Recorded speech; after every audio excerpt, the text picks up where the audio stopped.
Hi guys, this is the video I spoke about previously, talking about can you help somebody from a cup that's half full.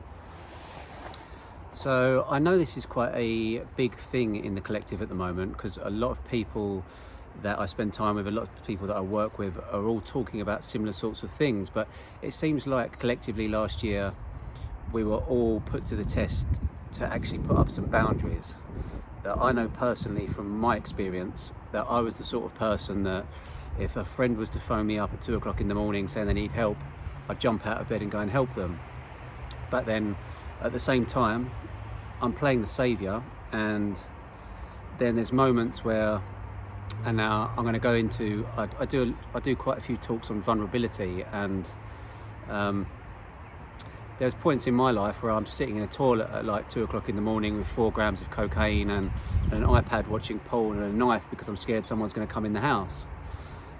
This is how dark it got for me at one point, and I don't feel any shame in talking about it, because I know there's so many other people that were experiencing similar sorts of things. Maybe not as extreme, maybe more extreme, but what I want you to know is that people are going through this stuff, but because people don't talk about it, that's why people feel a little bit of shame about it. And I've got stories worse than that. And I do encourage people to be as vulnerable as possible. I have done workshops on it with like 150 people, and the amount of energy releasing that happens when you're vulnerable with people and you share that experience, and it's a shared experience, is absolutely phenomenal. As I've mentioned in some other videos, I've had people come up to me and say that they resonated with a certain thing that I talked about, and that they wouldn't have actually even spoken about it unless I opened up. So I tend to open up some of the vulnerability talks with something very vulnerable about myself. And what I find is that kind of opens up the floodgates for other people to do it. So I'm not saying that I'm setting an example, but I think if a lot more people did it, there would be a lot more happy people and a lot more good energy going around if people were to talk about their problems. And I've also done other videos on, this is one of the main reasons I think that male suicide is the biggest killer in men under 55, because I owned a hair salon for 5 years, and I used to daily see that women talk about their problems openly, and that's it, it's out in the air and it's done with and it's dealt and it's transmuted.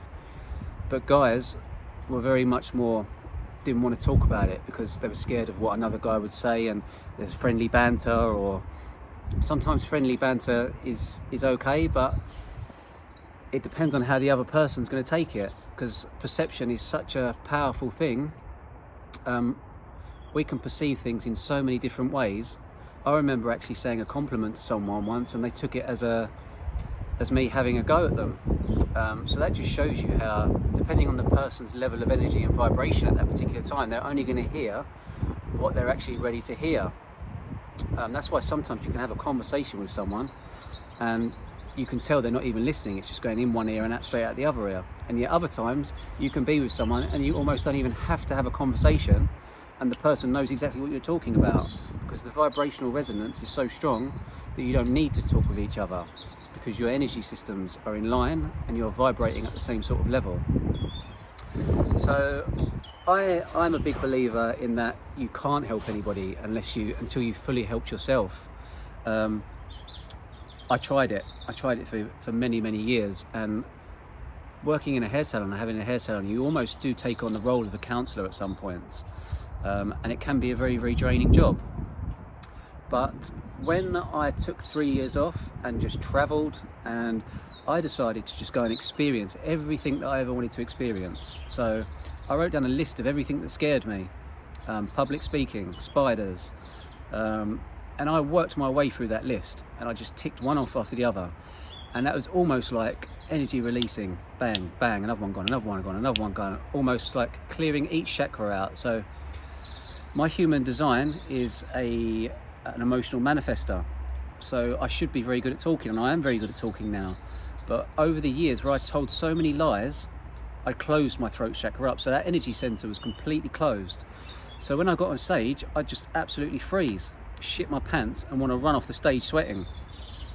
So I had to really work at that. And one of the ways I had to do this, and one of the ways I advise people to do it, and I go through people, is just by writing down the affirmation, I am truth, I am truth, I am truth, saying it before you go to bed, saying it when you get up in the morning, making sure that from that point onwards, when you start saying that affirmation, all you tell is the truth, even if it's going to hurt someone. Because know this, that if that hurts someone, you're setting an example that speaking the truth is the right thing to do. Because their higher self and their energy will feel that you're telling the truth, and then they'll think, this is the way to go, we'll all start telling the truth. So I think that's the way to set the example, is actually by standing by the affirmations and writing down what it is you'd like to embody in this temple that you're embodying this lifetime. Write them down, keep saying them, and when you do, that actually healed my throat chakra. So that was one to tick off the list. I feel like I am completely healed. I feel there's obviously always work to do, and that's why we're here, is to evolve. So we're constantly going to grow, and I'm thankful for all of the dark times that I had, because thank fuck for polarity, because I went so dark that I'm grateful that there's polarity, I'm grateful there's duality, because I wouldn't have wanted to have stayed there. I learned a lot from it, and it was a very, very growth period for me. And sometimes you learn, or you do learn more from your darkest periods than you do from spending time in your comfort zone. That's a known fact. And Dr. Joe Dispenza will say, if you actually want to create, you need to step out of your comfort zone. Because when you stay in your comfort zone the whole time, everything around you is just projecting normality onto you. So if you're staying with your family and the same people the whole time and just doing the same things over and over again, their energy never changes, and then you're not in a creative space. But as soon as you step out of that and this fresh energy, you're in a creative space, you can start creating again. So yeah, I'm a big believer that in order to be beautiful, you need to be yourself until full. So if you take your cup and you fill your cup up to the top, what happens is the more that keeps coming in, the overspill comes out, and people can nourish themselves just off you setting the example. So by being a high vibration the whole time and living in your enjoyment, I-N-J-O-Y, not E-N-J, so enjoy yourself. So when you make every decision for the highest good, for the highest number, and so that you're going to enjoy it, so that you're feeling that high vibration the whole time, other people will feel that around you, and you start to draw people that are feeling that same vibration. I think I mentioned yesterday in a video that if we was to all fast for 16 to 18 hours a day, not only would that clear out all of the shit cells in our body and rejuvenate ourselves and regenerate ourselves, but this would also reflect back on the earth. Because if we're only eating 1/3 of the meals that we're normally eating, that's 1/3 of the plastics, that's 1/3 of the packaging, that's 1/3 of the transportation for all those goods going around the earth. And that is not including all of the lack of plastics we'd need for pharmaceuticals, because we'd be so much healthier, we wouldn't need all the pharmaceuticals and the plastics and the packaging for those either. So this is one of the things I'm trying to raise awareness for in 2020. If anybody would like to know more about this, please like, subscribe and share my YouTube page. It's Mind, Body, Soul and Spirit Coach. There's also a Facebook page, which is R666HA13. And I purposely chose these numbers because when I first started this page 4 years ago, I'd get a lot of people asking me, 666 is the devil's number, 13 is unlucky. Again, it's all perception. 666 is the protons, neutrons and electrons that we have in the body. It's also the structure of carbon. There's lots behind it. And 13, people say it's an unlucky number. It's always been my lucky number. And if you, depending on the way you perceive it, I mean, Jesus had 12 disciples and he was the 13th.